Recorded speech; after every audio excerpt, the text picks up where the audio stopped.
and the genetic machinery, which determines the response of the tissues to the injury.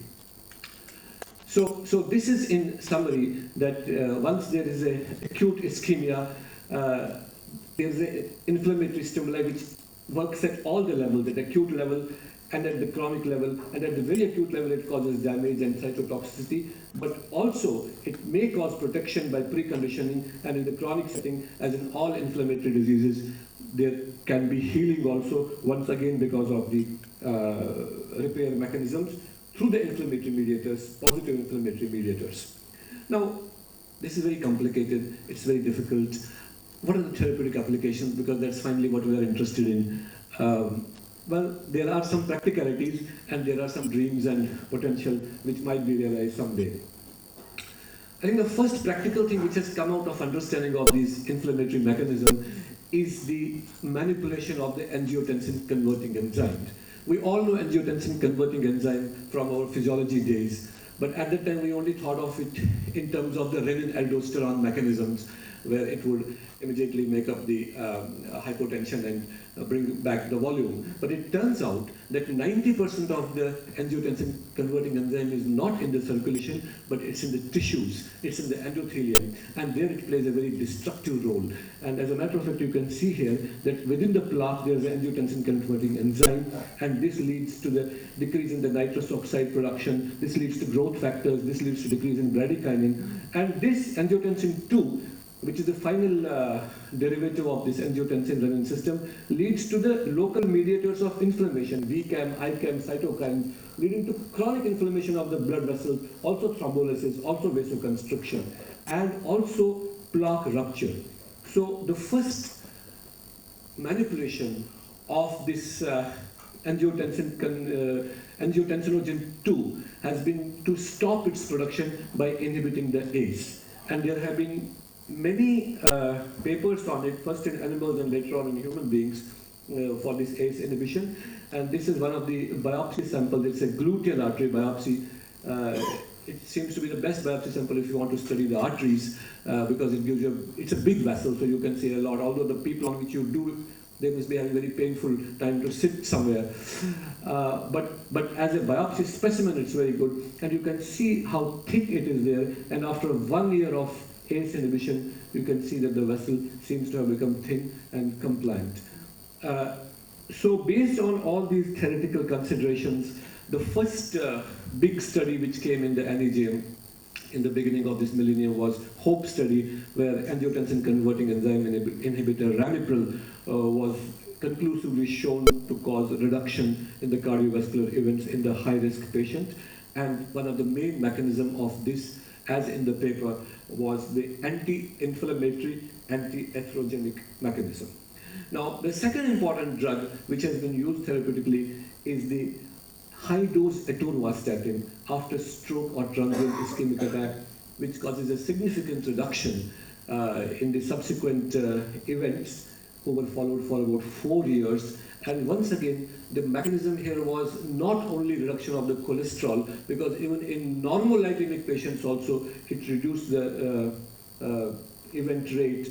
And the mechanism was thought to be, proposed to be, because of its anti-inflammatory effect, and by that, thereby causing a stabilization of the atherosclerotic plaque. So these two drugs are already being very widely used because of their anti-inflammatory effect. Now, there is a lot of interest in using antibiotics. In most of these studies are from Germany, where antibiotics have been used to stop the progression of the atherosclerosis. I think the only one which has succeeded till now is minocycline. That also not completely, but there are some trends. But this is a developing field where antibiotics may be used for preventing atherosclerosis or even strokes during susceptible periods. Now, most of the other studies which I'm showing have been done in mice or rats, and they have been hugely successful. These all interventions have been done to reduce the neutrophilic ingress into the ischemic tissue, anti-neutrophilic antibodies, neutrophilic inhibiting factor, and all of them have shown very good results. There has been improved histological or functional outcome in models of focal ischemia, reduction in infarct size, reduction in edema, reduction in infarct, extremely encouraging.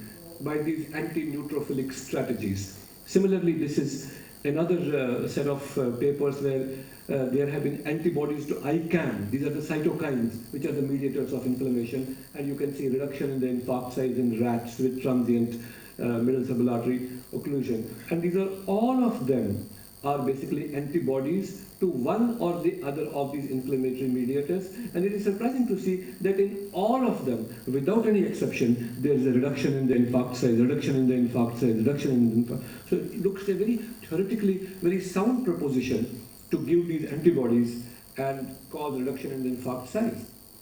Once again, tumor necrosis factor receptor type 1 antibodies, receptor antagonists, and all of them, once again, you can see almost reduction. Everywhere the infarct size has been reducing. And these are a few more recent studies where they have given some compounds which have deleted or inhibited this dangerous variety of nitrous oxide, which we said inducible nitrous oxide, and once again there was a reduction in the infarct size. Even COX-2 inhibition also has been shown to reduce the infarct size. The bottom line is that the common thread in all these studies is to antagonize and to neutralize these inflammatory stimuli. But most of these, all of these studies are done in mice, rats, and the results uniformly have been very positive. This, once again, intervention scavenger receptors, CD36 null mice, RAGE null mice. So again, reduction in infarct size, reduction in infarct size, reduction in infarct size. So this is very encouraging as far as proof of principle is concerned. Now, encouraged by all this, animal experiments at some stage have to lead to human experiments also. So encouraged by all this, these human clinical trials were done, and these are the famous ones. Most important one is this enlimumab, which was basically an anti-ICAM antibody, and another one is leucoarrest, which is a humanized anti-MAC1 antibody. But unfortunately, in humans, the same success could not be replicated. In fact, there were complications there, there were bleeding there were all kinds of development of cerebral edema, and some of these trials had to be stopped. So in other words, this huge success, which for 2 decades or 3 decades was seen in animals, particularly mice, could not be replicated when it came to human beings. And this is one of the most disappointing things. And there's most of the discussions and debate that why this animal success is not being replicated in human beings. And there are many reasons given for this. One reason is that the endpoints vary between humans and mice. In mice, you just, first of all, cause a stroke, then you give this drug, and then you again kill that animal, and then check what is his brain size. Now that kind of an endpoint cannot be done in a human being. And in human beings, the expectations are higher, and so therefore they are never able to reach the endpoint which is determined for humans. Second thing is that, as you have seen, this ischemic cascade is a very complicated cascade. There are so many things happening at the same time, and even if you give one antibody, one ICAM antibody, it's not able to address hundreds of other things which are happening at the same time. There is an anti-glutamate happening at the same time. There is a genetic apoptotic machinery happening at the same time. In fact, the ischemic damage has been compared to an orchestra. And they are saying in the orchestra there are so many players. Somebody is playing violin, somebody is playing piano, somebody is playing drums. Now if you stop a piano player, that will not stop the violin from being played. So there you have to catch the conductor of the orchestra and hit him. Only then you can do it, but we are not able to know who is the conductor. In fact, I was giving this lecture in the All India Institute last week. I said the same thing. I said we have to catch the conductor. One of the persons from audience said you have to catch God then, because God is the conductor of this orchestra. So that is the problem. Third thing is that there is a non-uniform window period. And nobody knows what should be the window period. For TPA, we know window period is 3 hours or 4 hours. But in this ischemic cascades, some things happen at 1 hour, some things happen at 2 hours, some things happen at 3 hours, some things happen at 1 week. But this non-uniform window period also is thought to be a window of opportunity. It is hoped that as we understand more about this stroke and what are the various time periods at which various things happen, we may finally develop some kind of a treatment which will be a sequential treatment, which means we will give thrombolysis which means we will give immediately a neuroprotective agent like magnesium sulfate, then within 3 hours we will give TPA, Then after 6 hours, we will give anti-neutrophil antibody. Then after 12 hours, we will give something else. But it is still a dream, it has not come. And the most important thing, why people assume that the trials have not succeeded in humans, is because they think that rat is not a very good model to test things which have to happen in human beings. First of all, they are healthy rats, whereas the people who get strokes are not healthy. The people who get stroke are worn out, tired, they've smoked for their whole life, they've drunken, they're stressful. So their physiology is different from the nice healthy rat. So the nice healthy rat can recover like a young person, whereas our stroke patient is not a nice and healthy person, he is diseased. So therefore there was a very interesting cartoon in Stroke Journal. He says that if you have to do stroke research in rats, you must have rats who are survivors of the rat race. And they must be unhealthy old rats who should be smoking and drinking, and those rats should be taken for this research. Only then that may come near the human condition. It's called reverse translation. So in summary, ladies and gentlemen, most important thing is that inflammation lies at the root of the stroke. Inflammation lies at the root of the atherosclerotic process. It contributes to progression of the ischemic brain injury, worsens the tissue damage, and increases neurodeficit. In fact, even before the stroke, it's the inflammation which leads to the formation of the plaques and other endothelial injury which precipitates a stroke. But inflammation also has the potential to cause ischemic tolerance and repair because of the down-regulation of genes and what's called preconditioning. So the hope is that the interventions aimed at suppressing the pre-stroke and post-stroke inflammation offers attractive therapeutic strategies with potentially wide therapeutic window. And till that happens, we should keep our teeth at least healthy so that we don't get a heart attack or a stroke. Thank you very much.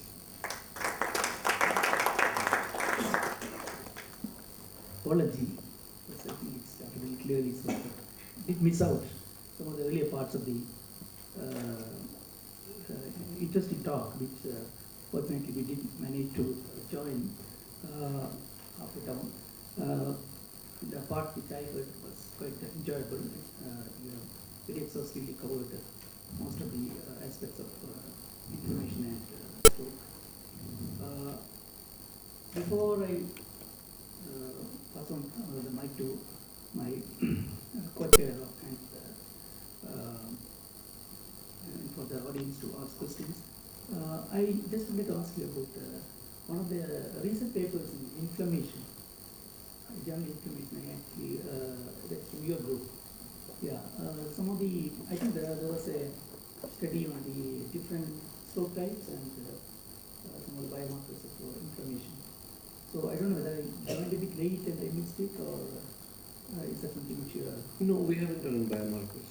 Maybe from some in inflammation, or your group, there's a paper. Not yet. We are doing on genetics, but not on It's inflammation. called, I'm sorry.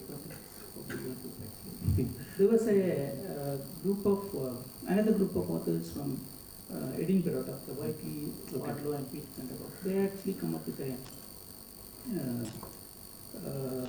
study where they looked at different biomarkers, the vascular, endothelial, cardiac, and brain-related inflammatory biomarkers. Yeah.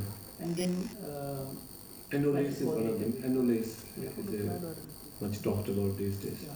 They find interleukin 6 and one of the other brain associated, a complex inflammatory marker associated with the severity of stroke and the outcome of stroke by looking at the MR stroke scale, etc. And but what they found was that when they looked at a model, a prognostic model for stroke outcome, the addition of these biomarkers not significantly added to the That's prognostication. True. That's true. So, what do you, how do you, what's your thoughts? Yeah, I mean, stroke, probably clinical examination is the best model for the knowing the prognostication. I think they have more of a proof to say that some inflammatory damage is happening, but I think for prognostication, I also agree with that. that mainly it's the clinical rather than the biomarkers. Maybe biomarkers are useful before the stroke occurs, who are the people who are prone for biomarkers. Because all this endothelial damage occurs 2 to 3 decades before the actual stroke strikes. So it may identify some people, who are more prone. But after the stroke has occurred, I think it can be positive, but then it can be positive anyway. I don't think that it will really give any additional information as far as prognosis is concerned. But one of the things, since Deepak Arjundas is here, while I was studying this literature, I realized that there is a case for using methylprednisolone for its anti-inflammatory action, although it's not evidence-based, and although I won't use it today, but eventually, as we understand more about it, because if there is so much of inflammation going on, if we give it in other inflammatory disorders like ADEM and MS, maybe for acute strokes, there may be some rationale, although it's not evidence-based. Even you are using statins for that and normal hyperexpression, because it's an anti-inflammatory effect. Yeah, even a statin in a normal hyperexpression has got a good anti-inflammatory effect. It works a little differently, but time will tell. Yeah, but I think it is first of all, nobody has done a trial. And second is because of the side effects of steroids causing GI bleeds and stress ulcers and infections that we are scared of them. But there is a case, there is a rationale for doing a study at least. So absence of evidence is not evidence of absence, right? In this Hope and Sparkle studies, which I quoted, one on Ramipril and other one on the statins, those definitely they do work in prevention stroke. Prevention. So what they also have anti-hypertensive and anti-cholesterol effect. To what extent of its effects do you think it's due to their anti-inflammatory properties? Is there a way we can sort of look into that aspect? Anti-hypertensive agents and anti-cholesterol, they all also reduce. You see, these are the extrapolations. I don't think there can be any mathematical model by which you can see it. For instance, in Hope study, what they found is that there is a mathematical formula by which they say that if there is so much reduction of the blood pressure, then there should be so much reduction in the prevalence of stroke, based on the other studies. And what they found in Hope study is that the reduction of the blood pressure was just 5/3. But the reduction in the prevalence was much more than what could be expected from that. So they extrapolated that the action may not only be blood pressure, it may be something else. It's always given to question, but it is an extrapolation. Same thing is about the statins also. In animal experiments and in other in vitro experiments, it has been shown to have an anti-thrombotic and anti-inflammatory effect. So it is a guess. I don't think one can mathematically prove that. It's a guess that they may be having an effect. This guess was further strengthened by the fact that in some patients it caused brain hemorrhage when it was given in heavy doses. So it was thought that maybe it is really antiplatelet and antithrombotic. No, I have one small question. Sure. I'm sure there are a lot of patients with rheumatoid arthritis taking the COX-2 inhibitors. In case these patients develop a stroke, what is the severity of the stroke in these patients when you compare it to those who are not taking these drugs? This will give you, this pre-treatment with these anti-inflammatory drugs. Similarly, statins. I'm sure there will be some patients who will be taking the statin, before getting the stroke. In case some of them get a stroke, what is the, the severity, outcome of these strokes when you compare it to those who are not taking? I think that is a very good question and a very good thought. I don't think I'm aware of any such study which has been done, or at least I have not read, where people have compared those strokes which have happened on statin, without statin. But I am aware of the studies which have happened while patients were on aspirin and not on aspirin. And I'm also aware of studies where patients were on ACE inhibitors and not on ACE inhibitors. And clearly it has been shown that the people who were on aspirin, and these two compounds I know, their intensity of the deficit was less compared to those who were not on anything. Those who were totally naive strokes, their intensity was more compared to those who were already on antiplatelet. So I think that kind of some weak evidence we have. COX-2 inhibitor is a very interesting. COX-2 inhibitor has been thought to be protective, but COX-2 inhibitor also has been thought to sometimes lead to myocardial infarction, and people don't understand. They are thinking there will be further types of. So COX-2 is a little dangerous compound. That's why it was in between withdrawn also from the market. COX-2 has got, it's a double-edged thing. Yeah, please. This is to you and to Professor Rudiker. See, clinically, like in MS, you have inflammation. Because of inflammation, you have ischemia. Then you have demyelination, then loss of function, then atrophy. That's with the typical demyelination. Even if you do transcranial Doppler studies in a patient who's got a large plaque, you can find changes in blood supply to that brain.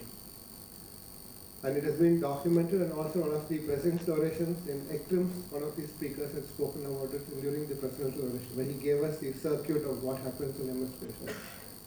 But in stroke, it's the other way around. First you have ischemia, then you have inflammation, then you get demyelination, then you have loss of function, then you have atrophy. There is a significant amount of inflammation occurring in both. One is of one etiology and the other is other etiology. But the loss of function is almost similar. So there is a role for an anti-inflammatory agent in certain strokes. That is why small vessel disease, whatever you do, you keep on getting recurrent strokes. And I'm sure a lot more has got to be done for demyelination and blood supply disturbance to an acute brain during an acute insult of a neurological deficit in a known case of MS. What do you think, sir? I'm really not aware of much evidence that there's any primary ischemic element to MS. I think that as brain tissue is lost, cerebral blood flow goes down, but I think that's commensurate with the amount of tissue. So I don't really see a significant component of ischemia as an etiologic factor in MS. It seems to be primarily an inflammatory condition, or at least that's what we think. With stroke, I think there's two different issues, which, as I understand it, I don't know as much about it as you do, but I think there's the issue of inflammatory disease at the site of atherosclerosis. And then I think there's the issue of secondary inflammation at sites of brain ischemia. And I think these are two very different issues. That's right. The question has been partly raised. It was the same question. I want to phrase it differently. Wanted to phrase it differently. The stroke risk or the occurrence of stroke is much more in MS patients than controls, than non. There are statements to this effect. And the postulate is, one, as you have said, the demand is less, as you said, because of the loss of function, and hence the blood flow is decreased. The second reason is endothelial dysfunction happens in MS as well. Endothelial dysfunction happens in MS, and because of which these patients are more prone to stroke. The third is because inflammation which happens in MS, which can predispose to stroke as well. And this was what partly which Deepu raised as the transcranial Doppler study showing a decreased flow, which you addressed partly saying that the demand was less. But the other factors are also there. But my question was, one, how do you react to this? And the second is, in MS patients, do we take any particular measures to prevent the occurrence of stroke? Well, I was going to ask this question as to whether it's clear whether the incidence of stroke is the same as the general population, reduced or increased in patients with MS. Do we know this? I'm just not aware of studies that actually address that. My clinical impression is that it's not very common that we see strokes in our MS patients. Do you know the answer? Yeah, I mean, as far as epidemiological studies is concerned, I don't think that anybody has done such a study, at least I'm not aware. But what is known is maybe related. You want me to what is known is that patients of MS there may be an overlap with vasculitis. For instance, the best example I can give is in eye. Patients with optic neuritis, many times there is an overlap with uveitis. And in many of the MS patients, there are about ANA positivity.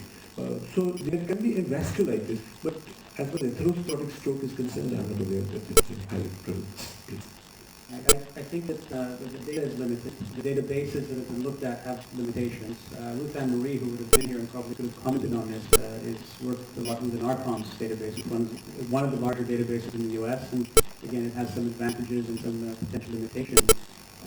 There are preliminary data looking at this question. Of course, most MS patients presenting at a much earlier age than most stroke patients present in, so there are many years with MS without strokes. The question is what happens later in life in MS. And there may be a slight increase in frequency, but it is not large. And it may merely be explained by the overlap of risk factors for both.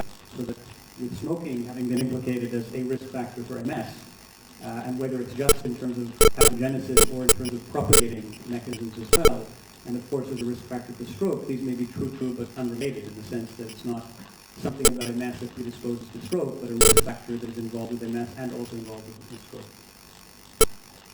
I'm going to mention this a bit tomorrow, but Ruth Ann's data from NARCOMS looked at the frequency of cardiovascular risk factors in the MS population. It's roughly 20,000 MS patients responding to a questionnaire. And her take on it is that the frequency of cardiovascular risk factors, hypertension, diabetes, peripheral vascular disease, coronary artery disease, and cholesterol, the frequency of those risk factors is similar to the general population and to other disease populations. So she has not concluded, now it's hard to know this because there's limited data, but her general feeling is the cardiovascular risk factors occur in MS patients in a similar frequency as the general population. The interesting finding that she's made and published is that if an MS patient has one or more of these cardiovascular risk factors, their MS advances more rapidly compared with patients with MS who have no cardiovascular risk factors. And she's been able to show a dose response with the number of these cardiovascular risk factors. Now, I believe she considers this as comorbidity, the effect of a comorbidity as opposed to something related directly to the underlying pathophysiology of MS. But it does imply that if you have some additional vascular disease, that can influence the course of MS in a negative way. You did say that anti-inflammatory substances invariably reduce the infarct size. Do they, in mice. yeah, do they parallelly confer neuroprotection also? No, I don't think that in all these experiments have been done in animals and mainly in mice. I don't think that in humans any trial has done or has shown that there is any neuroprotective effect. But the only anti-inflammatory which is used in stroke is aspirin. But again, aspirin has not been used. I don't think there is any such data which has, except the fact that we have certain patients who get stroke while on aspirin. If they get ischemic stroke, it is small, unless they get a hemorrhage. So I don't think there is an answer to your question.